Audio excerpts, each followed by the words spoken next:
Selamat malam dan selamat sejahtera kepada Sedalmon. Okey, video ni saya akan menerangkan tentang slab, iaitu pada panel 4 dan panel 6 slab. Sebelum itu, saya memperkenalkan diri. Saya Awang Muhammad Solihin bin Awang Mudin, nomor kad matriks 07 DKA 18F1061. Okey, pertama sekali ialah slab pada panel 4. Slab pada panel 4 ialah two-way resistance slab, iaitu first step adalah specification, dan second step slab thickness, durability, fire and bond requirement, action, lepas tu beralih kepada analisis pada slab, main reinforcement, shear force, deflection, dan terakhir sekali cracking. Begitu juga pada panel 6, iaitu muka surat. Kalau di buku teks boleh rujuk muka surat 170, iaitu simply supported one-way slab. Okay, simply supported one-way slab lebih kurang sama. Yang membezakan adalah kalau panel 4 tadi adalah two-way slab, dan panel 6 adalah one-way slab. Lebih kurang sama. Specification, slab thickness, durability, fire and bond requirement, action and analysis, main reinforcement, shear force, dan deflection, akhir sekali cracking. Lebih kurang sama juga, cuma yang membezakan type of slab lah, dan jalan kira lebih kurang sama, iaitu pada panel 4 menyenaraikan pada specification, menyenaraikan karakteristik permanent load, variable load yang sudah dibagi, dan slab thickness pula untuk mencari nilai H, dan nilai H mestilah dalam gandaan 25 yang lebih besar. And then mencari durability, fire and bond requirement adalah sebenarnya untuk mencari nominal cover, dan mana yang terbesar itulah diambil sebagai sinom, iaitu nominal cover. Action lebih kurang sama dalam dua panel. Reinforcement lebih kepada yang lebih banyak menggunakan reinforcement adalah two-way resonance slab, two-way lah, dan yang lain lebih kurang sama juga. Dan itu sajalah tentang slab. Sekian, terima kasih. Halo, nama saya Muhammad Amir Asraf bin Jafri, nomor kad matriks 07 DKA 18F1067. Saya berada di tim 2E. Bab 1 dan kerja pertama yang saya telah buat di bahagian beam ini ialah simply supported beam. Hal ini semasa saya membuat ini tiada halangan, ya simple, dan hasil daripada rujukan dan perbincangan kawan-kawan saya dapat membuatnya dengan baik. Yang kedua ialah continuous beam. Semasa saya membuat ini saya tidak memakan masa yang agak lama dan juga memikirkan, dan ini sebab saya juga merujuk kepada rakan-rakan saya dan juga merujuk di dalam buku. Semua jalan kerjanya ada di sana dan kita boleh follow the flow. Kita boleh ikut jalan kerja daripada buku tu, jadi tiada masalah. Saya juga mendapat ilmu pengetahuan tentang BIM ini kebanyakannya melalui berdasarkan rakan-rakan saya dan juga berpandukan buku. Hal ini membuatkan saya tidak ada masalah dalam membuat jalan kerja untuk BIM ini. Semuanya hasil daripada buku dan tunjuk ajar semasa kelas dan juga bantuan daripada rakan-rakan yang sudi mengajar saya. Assalamualaikum dan salam sejahtera. Saya Azhar bin Andikan, nomor matriks 07 DKE 18F 1077. Saya akan menerangkan tentang bagian part BIM. Saya telah membuat bagian separuh untuk bagian part BIM. Yang lain tidaklah terlalu sukar soalan yang lain itu, dan dapat dijawablah atas rujukan daripada rekan-rekan. Jadi yang susah untuk saya adalah bagian part untuk BIM untuk roof. Apa yang susah di situ, dalam buku dia hanya terdapat 3 span, tapi dalam soalan hanya ada 2 span. Jadi atas rujukan daripada buku dan saya menghubungi rakan-rakan lah untuk bertanya, cek balik semana jalan kerja dorang. Akhirnya saya dapat jawab. Itu saja daripada saya. Sekian, terima kasih. Salam sejahtera. Saya Muhammad Syazwan bin Mukayat, nomor matriks 07 DKE 18F 1093. Seperti yang kita tahu, kami telah dibagikan kepada beberapa grup kelas kami ini. Kami daripada grup 2E. Setelah memberikan kami tugas untuk membuat mini project. Mini project soalan dia ada sebagi.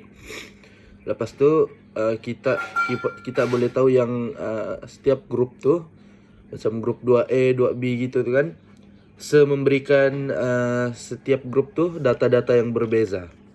Seperti contoh, kalau grup kami, grup 2A ni, kami dapat data seperti GK kami 8.0, QK 4.5, FCK 25, dan FYK kami 500. Kami diberi data yang seperti begitu. Lalu kami membuatlah mini project ni. Dia terbahagi kepada 3. Yang pertama sekali slab, lepas tu beam, lepas tu column. Saya pula saya akan menerangkan mengenai struktur bahagian kolom. Seperti yang kita tahu, dalam soalan struktur kolom ni ada 3 benda yang dia mau, iaitu yang pertama bending moment, axial force. Lepas tu yang kedua menentukan yang kolom tu, struktur tu adalah slender ataupun non slender. Lepas tu yang ketiga adalah design load. Okay, dia ada 3 lah yang dia mau dalam soalan structure column tu. Okay, jadi di sini kami ada buat ada 2 lah, macam kira ada 2 yang besar, kolom ground floor dan kolom untuk first floor. Dalam kedua-dua yang kami buat dalam bagian kolom ni, di dalam ground floor dia menjawab ketiga-tiga soalan tu, di dalam first floor tu pun dia menjawab ketiga-tiga soalan tu. Okay, kita bermula dengan ground floor lah. Okay, first dalam ground floor tu kami buat specification dulu. Buat specification, lepas tu kami buat dimension and size, kolom dia berapa. Kami assume berapa kolom tu punya size. Lepas tu beam pula dia ada 2, main beam dengan second beam. Okay, kami tentukan dia punya size. Main beam memang dapat dari data kami lah kan, daripada beam. Lepas tu kami membuat pengiraan bagi moment of inertia dan untuk kolom dan beam. Okay, membuat relative column stiffness. Lepas tu untuk top end, bot end, y axis, top end dan bot end. Lepas tu membuat effective length of column, radius of gyration, slenderness ratio, slenderness limit, NED. Okay, ada di mana dalam NED ni ada penggunaan nilai jumlah nilai FCK. Jadi di sini kami FCK kami berjumlah 25. Jadi kami aplikasikanlah kami punya data FCK tu yang telah diberikan, kami masuklah dalam ni formula. Lepas tu melalui sini kalau saya boleh tengok kami punya file tu pada muka surat 32 adalah kami buat tu NED tu, dan bawah tu kami ada tulis lah kolom non slender about z axis ataupun non slender about y axis, begitulah. Kami macam ada sudah menentukan tu. Belum habis di situ, sebelah dia ada lagi. Okay, effective length of column menggunakan simplified method. Okay, effective length. Dan yang akhir sekali, saya boleh nampak kami dalam muka surat 33 bagi ground floor tu menggunakan slenderness ratio. Lepas tu ada juga ayat-ayat yang mengatakan column is non-slender about z-axis, column is non-slender about y-axis. Okay, itu untuk menentukan slender ataupun non-slender. Okay, seterusnya masih lagi di ground floor, kami membuat soalan yang seterusnya. Okay, ini adalah design pada muka surat 41 tu. Design untuk ground floor.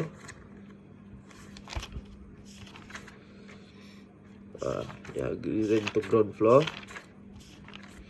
Seterusnya, yang pertama sekali kami membuat axial force lah. Lepas tu buat jadual GK berapa, QK data kami. Max tu kami guna formula lah. Okay, formula tu kami berasal daripada GK juga. Okay, dapat 17.6. Buatlah first floor to roof and floor to first floor to ground floor, footing to ground floor, bending moment kami buat, moment in upper column, moment in lower column, footing to ground floor, moment in upper column, moment in lower column, stiffness kami buat y and y kepada y, moment in column. Okay, footing to ground. Lepas tu design kami menjawab soalan yang seterusnya, iaitu design of column dalam kurungan non slender. Okay, specification, ada specification di sini pada muka surat 38. Link tu kami assume 6mm dan bar pun 20mm. Dan di akhir sekali kami dapat menentukan yang kami dapat menentukan lah apa yang soalan minta. Okay, Akhir sekali adalah reinforcement. Di sini dalam muka surat 40 kita boleh lihat terdapat banyak formula-formula yang terlibat dalam reinforcement inilah bagian reinforcement, bagian terakhir dalam kolom ground floor ni. Seterusnya adalah kolom first floor. Bagi kolom first floor ni macam tadi juga kami buat dalam bahagian kolom first floor tu ada 3 soalan kan kami telah jawab, iaitu menentukan dia slender atau non slender, bending moment dalam axial force. Lepas tu yang akhir sekali adalah design load. Dalam di first floor tu sama juga dia punya step macam di kolom ground floor tu.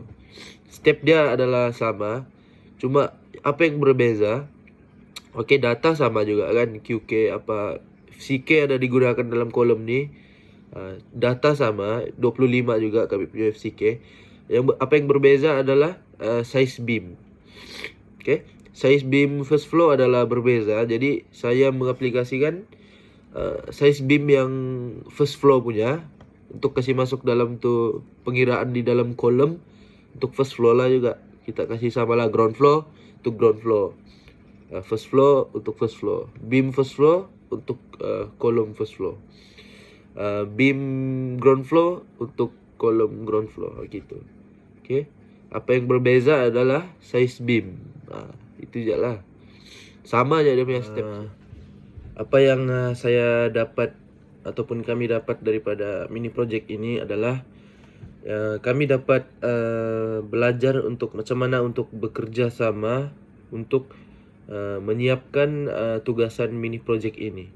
Kami dapat bekerja sama daripada yang tak tahu tu, jadi kami pun tengok, belajar step-step dia macam mana.